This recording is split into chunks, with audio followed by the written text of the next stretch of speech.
Итак, с вами снова я, Хелена Кашкаджаст, и мы сегодня поговорим на такую изумительную тему, как снятие одиночества. Это второе видео из серии, второе видео из цикла, и это уже, конечно, практикум. Надо для более полного, более точного понимания, надо просмотреть первое видео, потому что здесь, сейчас будет именно только обряд, как это избавиться от одиночества и как выйти замуж. Именно конкретно выйти замуж. Может быть, я считаю все-таки, что да, сначала надо посмотреть первое видео. Итак, что нам надо для проведения вот этого обряда? Для проведения вот этого обряда нам нужен белый шарф, белый платок. У меня он уже вот так вот скручен жгутом. Вот его там хорошо очень видно, как он скручен жгутом.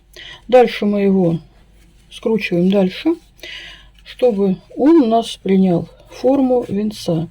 Ну, примерно вот такого, который потом мы на нашего страждущего, вот он, этот венец, который потом мы на нашего страждущего оденем на голову. Что надо? Делается данный обряд в день полнолуния на утренней заре. На утренней заре за городом, естественно, потому что вам нужна будет природа. Нет, вполне себе можно, если нет возможности выехать за город, вполне можно расстараться и дома. В конце концов, и дома люди работали, и дома у людей получалось. Но, ладно.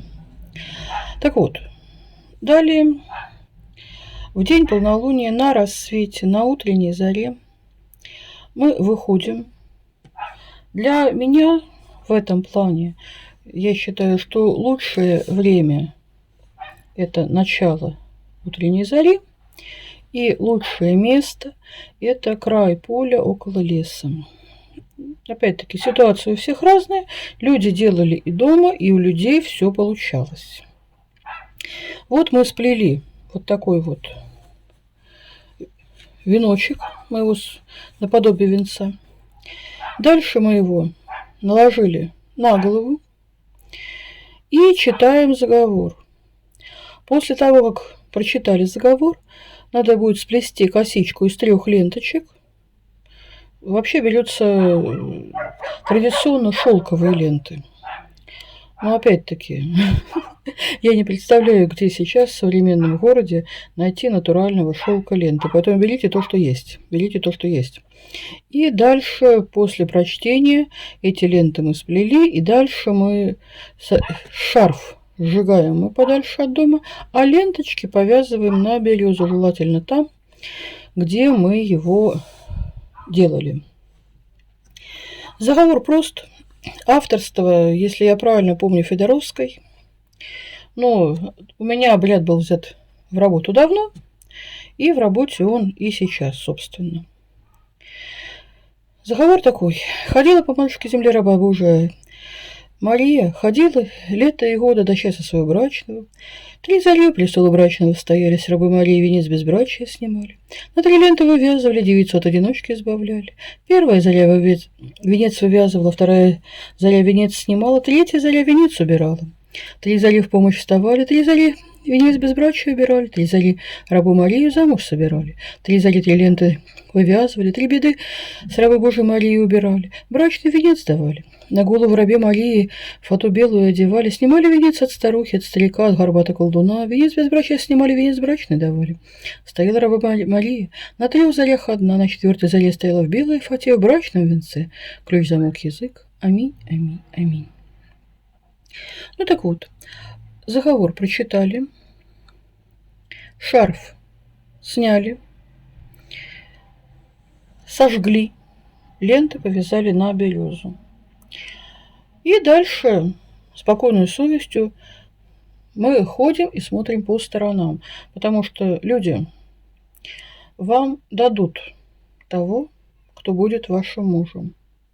Но вовсе не факт, что этот, кого вам дадут, будет 100% такой, какой вы захотите. Для того, чтобы увидеть душу, надо заглянуть в душу другого человека. Вот если вы заглянете в душу другого человека, вы будете очень хорошо жить с тем человеком, которого вам дадут, которого вам пришлют. Даже если на первый взгляд он вам не понравится.